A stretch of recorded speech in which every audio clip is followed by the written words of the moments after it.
I Am a Virus. Chapter 2, Painful Reflections 3, The Communist Party is ultimately our choice. A European politician from the early 20th century once expressed this sentiment: if a young person does not believe in communism at 20, they lack compassion; if they still believe in it at 40, they are either foolish or have ulterior motives. In the 1930s, during the interwar period marked by a global financial crisis, markets failed to self-correct quickly, and labor management conflicts had become irreconcilable. This era witnessed a worldwide surge in leftist thought. Even though Friedrich Hayek warned in 1944 that collectivism and public ownership were paths to enslavement, and George Orwell's Animal Farm, published in 1945, exposed the absurdities and cruelties of the Soviet model of proletarian dictatorship, many intellectuals of the time dismissed these concerns. In retrospect, it appears that the global leftist tilt was fueled by human goodwill and short-sightedness, manifesting as a collective utopian experiment. As Hayek later concluded, the road to serfdom is paved with good intentions, and all roads to hell were initially paved for journeys to heaven. In 1949, Orwell's dystopian novel 1984 predicted with precision one of the mechanisms through which totalitarian regimes sustain power: fostering external hatred, creating long-term enemies, instilling animosity, and fully exploiting nationalism and patriotism. Orwell analyzed that without external hatred, people would not live in fear, and without fear, they would not require authoritarian protection. Fear, lies, and hatred became the sole purposes of education under totalitarian rule. Around that time, Chinese writer Lao Shi, while in the US, read Orwell's work and commented, "Recently, a British author wrote a book depicting post-communist Britain. According to him, there would be no freedom in the future. Even if you kept a diary at home, the government could spy on you via radio. Any dissent would be punished with death." The book is filled with terrifying fantasies and grim rumors. Unfortunately, Lao Shi, one of China's most well-known writers, did not believe such a regime could exist and returned to China in 1950, even serving as head of the Writers' Association. 16 years later, on August 24, 1966, as the Cultural Revolution began, Lao Shi, unable to endure the brutal persecution, spent a day by Taiping Lake before taking his own life. Following the establishment of the Communist Party's rule in 1949, many overseas Chinese intellectual elites like Lao Shi also returned to China, undoubtedly with hopes of contributing to their homeland. Tragically, their fates were grim, and their stories evoke deep sadness. It is crucial to acknowledge that short-sightedness is a common human trait, and prophets like Orwell are exceedingly rare. My point is that the Communist Party's rise to power in China was not a coincidence. Like many other communist states, it resulted from the global leftist wave of the time, and there is no shame in this as a Chinese person. However, the troubling reality is that even as the world moved on from this ideological experiment, with Eastern Europe experiencing revolutions and the Soviet Union collapsing, China's increasingly artificial form of socialism not only survived but thrived, warranting deeper reflection. Even pro-democracy Chinese frequently stumble into conceptual traps in discussions of this topic, such as the belief that 1989 represented a missed opportunity. In my view, the outcome of June 4 was China's destiny.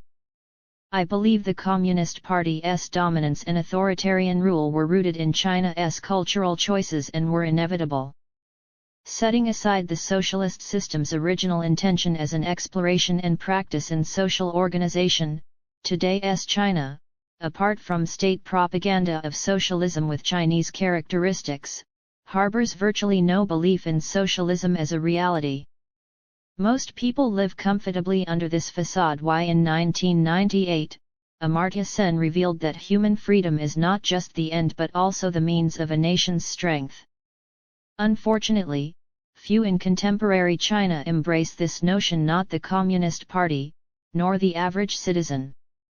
To this day, I still tirelessly promote George Orwell's works in China. Each additional reader of Orwell is another safeguard for freedom. Sadly, the response is limited. The root of the problem lies in culture. Since the time of Qin Shi Huang, China's political structure has adhered to a winner-takes-all mentality, driven by a survival of the fittest value system that was once global but has persisted longer in China. Globally, this jungle rule value was replaced, particularly in Britain, where new values of limited power, respect for individual rights, and contractual norms emerged. Even in Britain, these values emerged after centuries of struggle, including the 473-year period from the signing of the Magna Carta in 1215 to the Glorious Revolution of 1688, where constitutional monarchy was firmly established. This evolution was driven by relentless sacrifices of the British elite, not the goodwill of autocrats.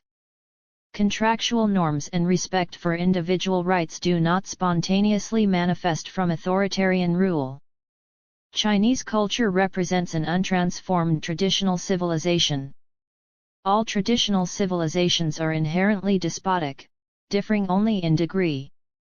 China's misfortune lies in having a long-standing tradition of legalist philosophy, emphasizing the darker aspects of human nature. Chinese legalists were not only intelligent but often zealously irrational, with many falling victim to their own systems.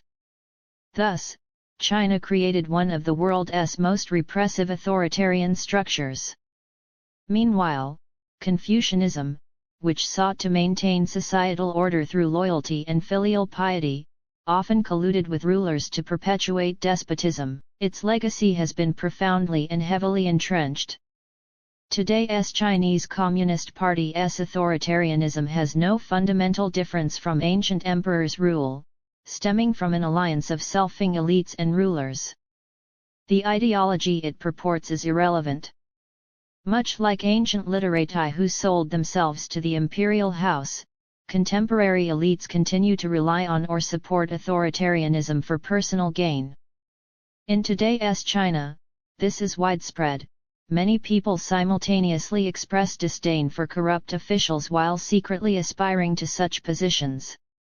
What truly frustrates them is not corruption itself, but the lack of opportunity to partake in it. This mentality means that many so-called elites remain ready to sell themselves to the imperial house, indifferent to who plays the role of the emperor. China's current system is only nominally socialist but was always the product of its cultural legacy. Ultimately, the ideology is irrelevant. China's people have never truly cared. The resonance between class struggle and mainstream Chinese culture aligns seamlessly with an enduring belief in the jungle law. China remains mired in its traditional values, resisting reflection. The Communist Party is the inevitable product of this cultural choice. From the legalist-inspired system of ancient Qin to its military campaigns and rule, the Qin dynasty established a prototype for China's later autocracies, venerating figures like Qin Shi Huang. Most Chinese still revere figures such as Qin Shi Huang, Han Wudi, and Genghis Khan as heroes. Evidently, we remain collectively entranced by outdated values. Such regressive values will never give rise to a new system. Modern civilization arose from a fundamental shift in values. As long as we remain trapped in traditional values, traditional civilization will fail to transform. Without external intervention, no matter how many choices we are given, we will inevitably choose despotism, authoritarianism, and a life of compromise.